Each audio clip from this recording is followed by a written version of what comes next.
A Vida Como Ela É, conto 14, O Justo.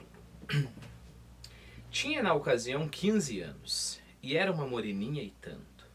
Linda de rosto, jeitosíssima de corpo.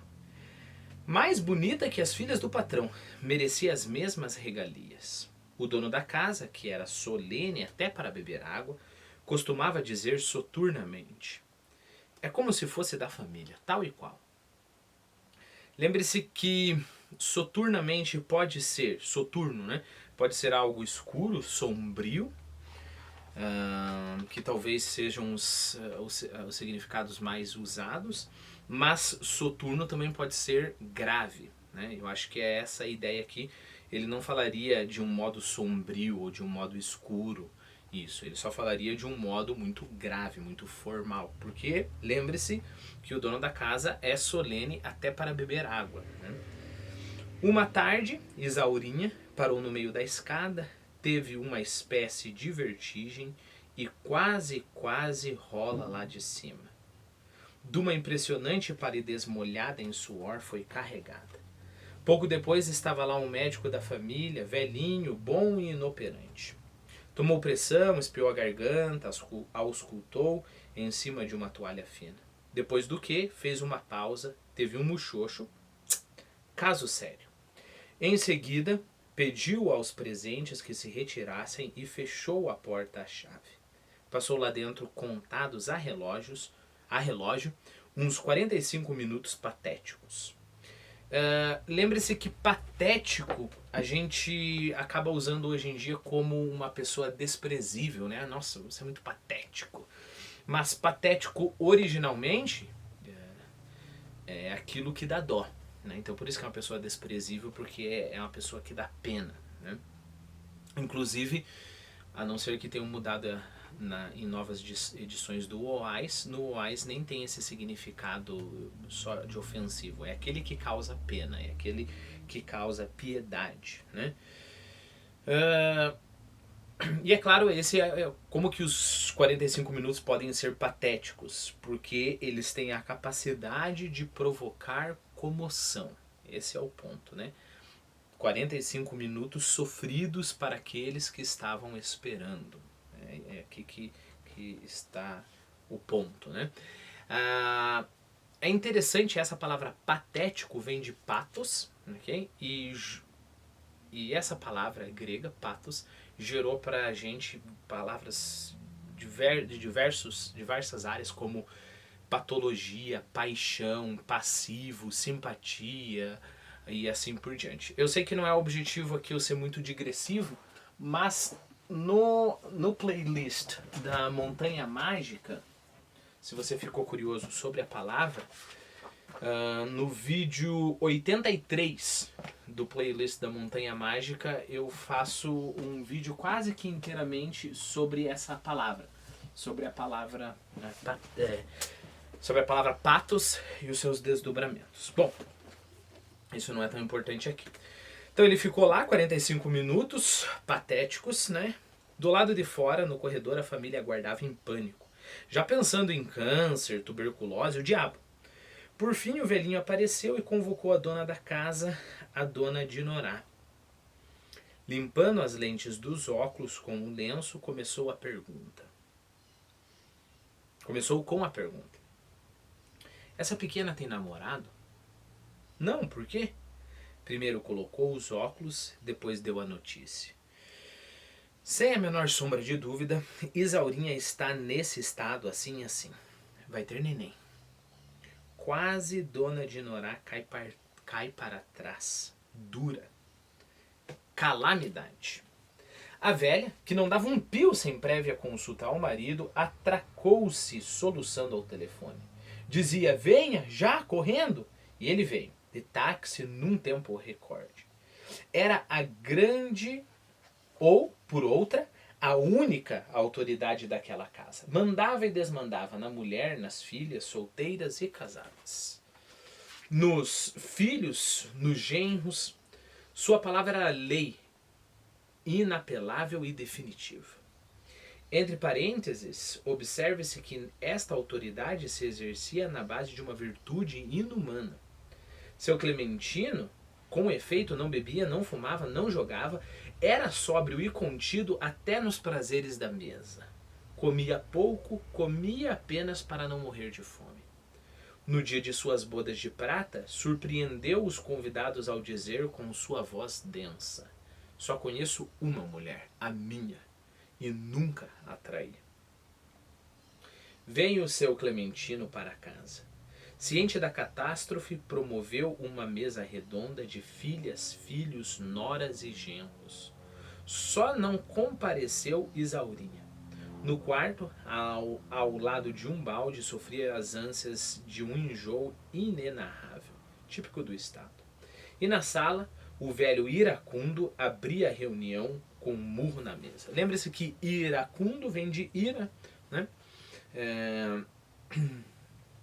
A gente poderia falar furioso, irado, iroso, né? Irracível. Esse negócio põe sob suspeição todos os homens da casa. Absolutamente todos, ele falou. E especificou com o lábio trêmulo. Portanto, quero explicação de cada genro e de cada filho. Os suspeitos. Ninguém disse nada, e os suspeitos eram muitos. Moravam ali naquela casa imensa 3 genros e 3 filhos com as respectivas mulheres. Havia ainda um filho homem e solteiro, o Juca, então com 18 anos. Era o caçudo e, como tal, tratado na palma da mão por todo mundo e até com relativa benignidade pelo pai. Andando de um lado para outro na sala imensa, seu Clementino tinha no lábio a espuma de justa cólera. E súbito estaca e abre os braços para o céu. Encheu a sala com sua voz de barítono. Barítono é uma voz que não é tão fina como a voz de tenor e não tão baixa como a voz do baixo. É uma voz que está entre as duas. Deus me perdoe, mas eu tive e tenho na vida uma vaidade, de ser justo. Pausa, encara os genros e filhos atônitos e completa. E hei de ser justo contra meus filhos, contra meus genros e até contra minha mãe, se Deus quiser. Passeando os olhos pelos suspeitos, lança a interpelação indiscriminada. Quero saber quem foi o cachorro que fez isso. Quero saber qual foi o canalha que abusou de uma menina que devia ser sagrada. Quem foi? Quem? Nenhuma resposta. Pálidos e acovardados os homens, as mulheres... Pálidos e acovardados os homens, as mulheres começaram a chorar. Dona Dinorá aventurou a hipótese desesperada. Quem sabe se não foi algum de fora? O velho deu um salto imenso. De fora como? Não, senhora, em absoluto nunca. E foi lógico, apesar da exaltação. Essas coisas exigem tempo, convivência, confiança e liberdade. Isaurinha nunca saiu sozinha, sempre com vocês. Não, o canalha está aqui e é um de vocês. É um genro ou um filho. Mas seja quem for, pagará por isso. Falem! Ninguém abria a boca. Embora seu Clementino se instigasse indiscriminadamente. Covardes, palhações. Por fim, arquejante anunciou. Já que vocês não confessam, já que vocês não têm coragem de confessar, vou usar um meio infalível. Num riso terrível anunciou. A própria vítima de um de vocês vai apontar o culpado. Isaurinha. Abandonou a sala, ninguém se mexeu. Enquanto o velho não reaparecia, houve cochichos entre maridos e mulheres. Estas perguntavam em lágrimas. Foi você? Jura? Os pobres diabos juravam, palavra de honra. O velho demorou com a filha adotiva, trancado, uma meia hora. Apareceu bufando com Isaurinha pelo braço. Sacudiu-a. Fala, anda! Quem foi? Diz! Caiu de joelho aos pés de seu Clementino, cobrindo o rosto com as 2 mãos, soluçava e só dizia: Não posso, não posso. Levantou a menina, com a sua voz potente exigiu: Conta, ou te arrebento agora mesmo. Dona Dinorá quis intervir, mas o marido a repeliu. Vai pro diabo que te carregue. A Santa Senhora arriou de novo na cadeira com palpitações, faltas de ar, esvaindo em suor. Seu Clementino perguntava: solteiro, casado, fala? Soluçou: solteiro. O velho arregalou os olhos. Ah, solteiro, é? Largou a menina e veio com um riso meio cruel, fazendo toda a volta da mesa. Parou diante do filho Juca, o caçula. Baixou a voz. És o único solteiro, o único. E súbito, com um uivo triunfal, agarrou o filho pela gola com as duas mãos, suspendeu-o. Foste tu, hein, canalha? O caçula pôs-se a chorar. Não fui eu, juro, não fui eu. Uma bofetada o derrubou. Durante 20 minutos, meia hora, o atormentou com insulto e pescoções, numa obstinação tremenda. Confessa! Confessa! Todos ali, fascinados pela cena, não intervinham. Quase à meia-noite, fora de si, os lábios sangrando, o rapaz explodiu. Fui eu, sim, fui eu! E repetia histericamente: eu! O velho largou o filho menor, cansado e triunfante, veio de novo ocupar a cabeceira, ofegava. Felizmente esse cachorro é solteiro, pode reparar o mal casando-se. Desgraçado. O justo. A partir do dia seguinte, o próprio seu Clementino incumbiu-se das providências matrimoniais. Andava com o filho de cima para baixo, interrogado se seria casamento de véu e grinalda, esbravejou. Claríssimo, de véu e grinalda sim. Ou estão pensando que casamento é algum mafuá? Aperta-se, amarra-se e ninguém nota. Mafuá é interessante. Mafuá é o seguinte, originalmente, né? É um parque de diversão ou uma feira com prendas e jogos, especialmente com transmissão de música ruidosa nos altos-falantes. Então imagine aí numa cidadezinha, aí você tem nessa feirinha alguns jogos, algumas danças, algumas coisas assim, aquela música, todo mundo conversando, aquela gritaria, nada muito organizado, isso é um mafuá, né? E aí, é claro, por extensão, isso é a bagunça, a confusão, né? Ou estão pensando que casamento é mafuá? Aperta-se, amarra-se e ninguém nota. Perante a família era óbvio que ele conseguira seu êxito máximo. Sentindo-se alvo da admiração, do medo e do respeito unânimes, assumia em casa, no ônibus, no escritório, um ar de estátua no próprio monumento. Quanto a Juca, estava num desses desmoronamentos integrais de meter dó. Não abria a boca num silêncio obtuso e selvagem. Obtuso aqui é estúpido, né? Um silêncio estúpido e selvagem. Todas as noites o pai severo impunha que ele e Isaurinha noivassem na sala de visitas, lado a lado. Havia, porém, entre os dois um mutismo apavorante. Nada existia de comum entre eles, nenhuma frase, nenhuma palavra, sorriso ou olhar. E assim, graças às providências urgentes, os papéis ficaram prontos num tempo inédito. Na véspera do casamento, cruzaram o noivo e a noiva acidentalmente no corredor. Isaurinha barra a passagem de Juca e lança o apelo. Perdoa, perdoa! Ele não fez um gesto nem disse nada. Passou adiante, trancando os lábios. As bodas. Casaram-se. Quase à meia-noite despedia-se o último convidado.